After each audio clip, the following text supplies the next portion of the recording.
La situación es muy compleja, verdaderamente.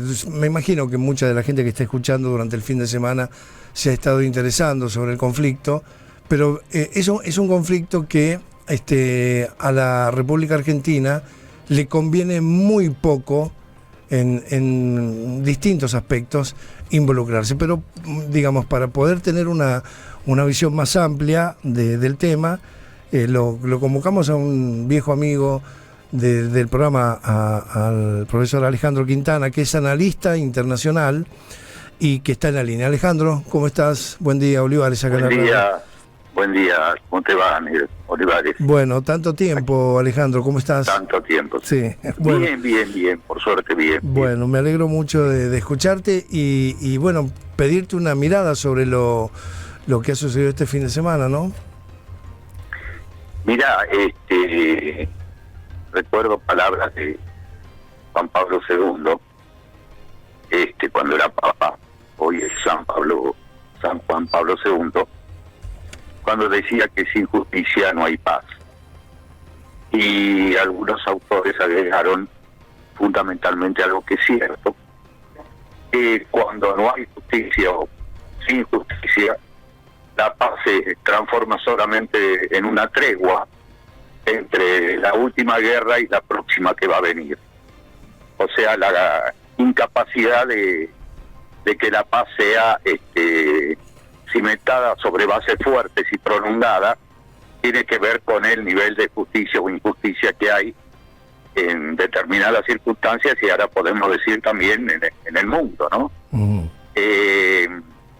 Esto por tratar de, dentro de lo compleja, como decís vos, que es la situación, de desbrozar un poco la paja del trigo y tratar de a veces no tragarnos directamente el sistema de información a la opinión pública, que es una forma precisamente también que adopta este tipo de confrontación bélica, no solamente con armas, sino también con el poder destructivo de la desinformación o de la información, depende de qué lado provenga del conflicto. Pero está claro que estamos asistiendo lo que precisamente Francisco anunció hace 4 o 5 años atrás, que ya estábamos transitando una tercera guerra mundial, salvo que en etapas circunscritas a determinados territorios del planeta, pero que el nivel de confrontación, que hoy explota en un lado, mañana en otro, después en otro, etcétera, es como que en el conjunto global está en medio sí de una tercera guerra mundial, salvo que en etapas, en periodos y en ubicaciones geográficas diferentes, pero el nivel de conflicto es ahora, estás en línea, ¿no? ¿Me escuchan bien? Te estamos escuchando perfectamente, con mucha atención. Mira, cosa que a mí me llama la atención en este conflicto en particular, sí, y es que ya la gente pata al suelo como nosotros, sí, ya el lunes de la semana pasada nos escuché de la alerta que dieron los sistemas de información e inteligencia norteamericanas y del Reino Unido respecto de que Irán estaba dispuesto ya a realizar operaciones bélicas contra Israel a partir de, digamos, entre comillas, la venganza por la destrucción del consulado iraní en Damasco, Siria, sí, donde murieron varios altos mandos generales de la Guardia Nacional iraní, entre ellos uno muy en particular importante, porque era el nexo entre el gobierno islámico de Irán y los grupos que apoyan la postura de Irán, tanto en Siria como en Irak, como en Yemen y en el Líbano.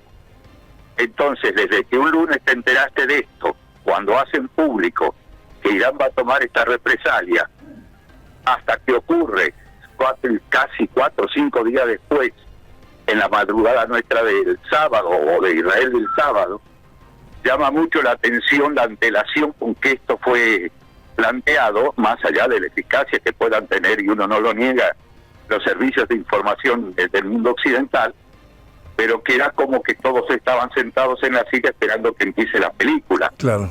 Y cuando la película empezó, ahí empieza una guerra de información y contrainformación terrible, porque vos habrás escuchado, como yo he escuchado, que algunos hablan de 60 drones, 100 drones, si eran drones y a su vez misiles, o si eran solamente drones. Otros llevan la cifra más de 100, quizá 200, y he escuchado cifras de 300 y 400. Sí. Bueno, cuando vos tenés ese nivel, digamos, de que podés fluctuar entre 60, 80 y algunos llegan a aproximarse a 400 los drones y misiles lanzados, te das cuenta que ahí hay una guerra de desinformación terrible. ¿De qué sirve la guerra de desinformación? A Israel le sirve para demostrar su poderío bélico en el sentido de el escudo de protección antimisilística que tiene en su territorio. Pero de todas maneras, Alejandro, ya que traes el tema a colación, en guerra, digamos, de información, que no es nueva. Yo el fin de semana hablé con algunos amigos de lo de Irán, y la imagen que hay de Irán, eso como, no sé, un pueblo en el desierto, con las mujeres que prácticamente no salen de su casa, que están todo el día rezando, y con un régimen de terror, ¿no? Y con solamente poner en YouTube cómo es Irán hoy, te encontrás con una capital, con un despliegue industrial, con un ingreso per cápita impresionante, con un nivel de producción y obviamente con costumbres absolutamente distintas, pero con mucha vida casi de estilo occidental en Irán, ¿no? Y claro, uno piensa ahora en esto que estás mencionando vos y se advierte que obviamente Israel viene trabajando esta imagen hace mucho tiempo, ¿no? Así es. Y qué hablar del desarrollo científico-tecnológico que hoy tiene Irán. Es impresionante. Cuando vos comprobás, y esto también dicho por los propios medios occidentales de información, pero también de alguna manera admitido por por el sistema militar ruso, sí, que la mayoría de los drones que está utilizando Rusia en su conflicto en Ucrania o con Ucrania son de fabricación iraní. Y de repente te dicen hasta la hora exacta que van a caer sobre territorio israelí, cuando unos provenían de Yemen, que está al suroeste, de Irak y de Siria, que está al norte, hablo respecto de Israel, del propio Irán, que está al este, o sea que desde el suroeste, desde el norte, desde el este, supuestamente habían partido los drones y todos estaban mirando el horario a ver a qué horario van a caer. Y ya sabían que iban a caer entre las 2:30 y 3 de la mañana en territorio israelí. Ahora, ¿cuál es el nivel tecnológico de esos drones que para recorrer una distancia como usted a ver de San Luis a el extremo norte nuestro de Jujuy, tardan tantas horas y vienen preparándose todo para ver cómo el escudo misilístico los hace estallar en el aire, que las imágenes que vos viste y que yo he visto? Es algo que llama mucho la atención. Esto lo comentó Turi Coleman justamente en la mañana del sábado, cuando llegaban las primeras imágenes y las primeras informaciones, que no daban los cálculos, salvo que fuera una puesta en escena de un lado y de otro. Porque ¿cuál es la puesta en escena del lado de Irán? Demostrar a Israel que desde estas distintas posiciones geográficas no solo está rodeado de enemigos, sino que la agresión puede venir de cualquiera de esos lados y dirigir norte al centro o al sur del Estado de Israel.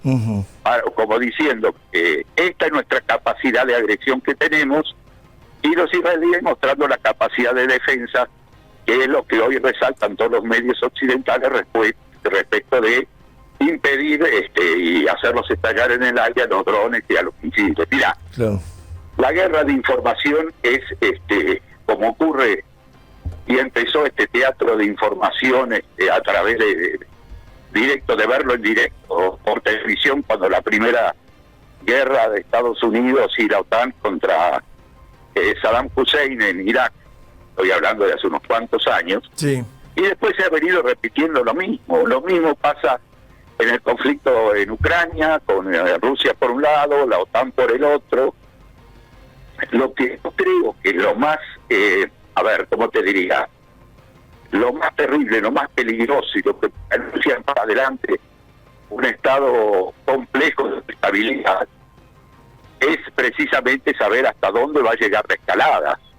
Porque la escalada, esta vuelta, y definitivamente, ya esto no es un conflicto religioso, como antes siempre se presentaba el conflicto entre Israel y los países árabes.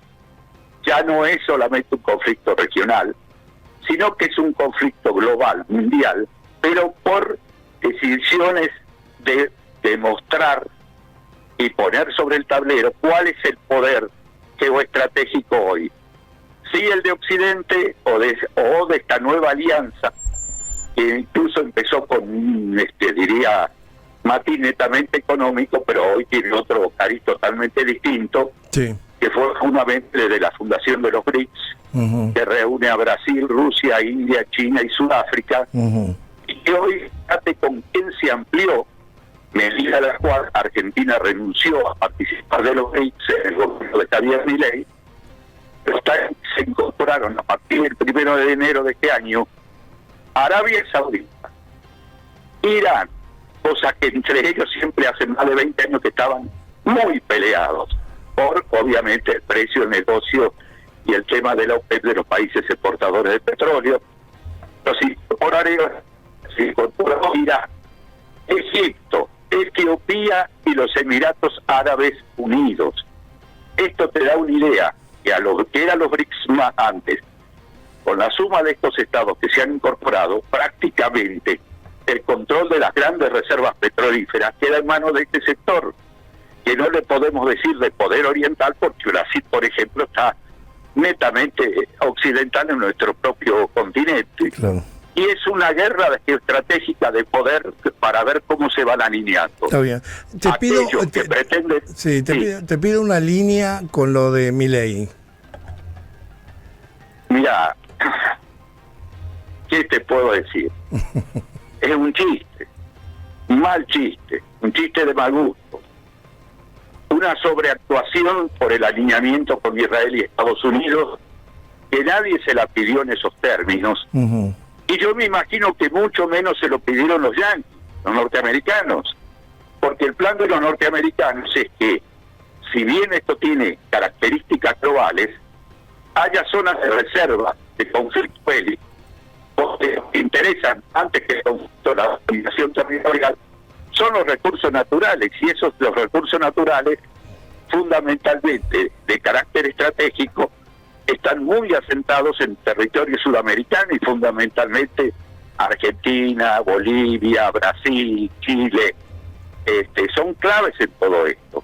Entonces, donde vos te tratás de que justamente estos conflictos no lleguen, porque precisamente tus planes estratégicos son otros, está claro que una sobreactuación de esta naturaleza hecha por Milei nos pone a nosotros en el centro de un posible conflicto a futuro, cuando precisamente nadie le pidió, ni los norteamericanos, ni los ingleses, ni los israelíes, que Argentina tome esta posición, porque lo hace desde una situación de extrema debilidad, que puede tener que ver después que con aguantarse los coletazos que la decisión pueda tomar, pero al mismo tiempo porque a ninguno de esos países, incluso Israel, en alianza con el Reino Unido, tienen planes muy concretos sobre el Atlántico Sur y la proyección hacia la Antártida. Entonces, lo que menos querés es que esos países entren en un conflicto global. Está bien. Muy interesante. No sé, Facundo, vos. Sí, Alejandro, ¿qué tal? Buen día. ¿Qué tal? Buen día. En este marco, también se ha planteado la posibilidad de una respuesta israelí que ha sido frenada de momento por Estados Unidos. Por lo menos eso es lo que se ha publicado en esta guerra informativa. ¿Existe alguna posibilidad de una intervención así tan directa en si hay conflicto o no por parte de Estados Unidos ahí en Medio Oriente? Y mira, Estados Unidos quiere adoptar en este plano también algo similar a lo que ocurre en una explosión en cadena de carácter atómico, que vos sabés que hay moderadores para que esa situación no llegue al extremo. Y químicamente uno de esos moderadores es la famosa agua pesada, porque amortigua el efecto de la reproducción en cadena de la fisión atómica. Bueno, más o menos Estados Unidos vendría a ser el agua pesada de todo esto para tratar de regular hasta dónde se avanza, hasta dónde no se avanza, hasta qué grado le da, digamos, de respaldo a Israel como defensa de su territorio, y hasta qué grado también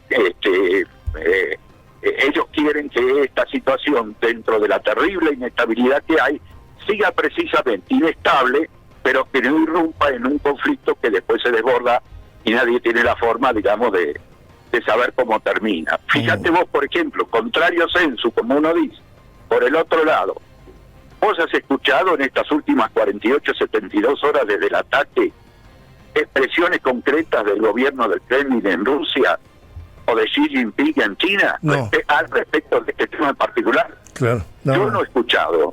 Me parece que sí. Digo, yo no he escuchado absolutamente nada oficial que haya dicho ni el gobierno chino ni el gobierno ruso. Están ahí expectantes a ver cómo es realmente esta operación. Cuánto tiene de operación de inteligencia, cuánto tiene de realidad en la peligro de la escalada de un conflicto a otras mayores consecuencias, y cuánto de todo esto también le afecta a los planes norteamericanos, el avance a través de la OTAN en la frontera de la guerra de Ucrania con Rusia, porque todo está ligado, todo tiene una razón de ser o no ser en función de los intereses estratégicos y de cómo le va la situación. En este momento Ucrania mismo, su propio ministro de Defensa ucraniano, admite que no solo no tuvieron éxito en la contraofensiva, sino que a partir de enero de este año el avance ruso sobre territorio ucraniano al este de Ucrania cada vez más profundo, y se están quedando no solamente sin capacidad de respuesta bélica por un tema de armamento, misiles o lo que fuera, sino porque han perdido una cantidad muy grande de efectivos militares. La pérdida en humana, en vidas del ejército ucraniano es tan grande que ya no tienen cómo ir reponiendo en las líneas del frente lo que han ido, digamos, perdiendo. Claro. Entonces, ante esa situación, que también hay que ponerla en contexto en el marco de esta cuestión entre Irán e Israel, hay que tener, digamos, una visión más global, no circunscribirlo estrictamente al conflicto entre estos dos estados. Está bien. Yo creo que esto es las conclusiones que, por lo menos de mi parte, hasta este momento uno puede sacar. Sí, obviamente que hay un costado que tiene que ver con la reacción de los ámbitos económicos, ¿no?, en el mundo, el peligro, obviamente, de la conflictividad que va a afectar, por supuesto, las estrategias de, como mencionabas vos, de los países de la OPEP, ¿no? Obviamente la alianza del Atlántico Norte respaldando a Israel, el juego de la Argentina, es realmente de una complejidad del conflicto muy profunda, pero que puede tener consecuencias mundiales, ¿no? No es un conflicto que se limita a que se van a estar tirando drones o misiles uno y parándolo el otro, sino que esto es un conflicto de una profundidad geopolítica mayor. Bueno, Ale, nos ayudaste muchísimo a entender, te agradezco mucho, y seguro que te vamos a empezar a consultar para poder seguir profundizando la mirada sobre lo que está pasando en esa zona del planeta. Muchas gracias. Le agradezco a ustedes, Eduardo, y un fuerte abrazo para vos y para todos tus colegas que trabajan conmigo. Bueno, muchas gracias. Bueno, ahí estaba, hasta luego, Alejandro Quintana, que es analista internacional,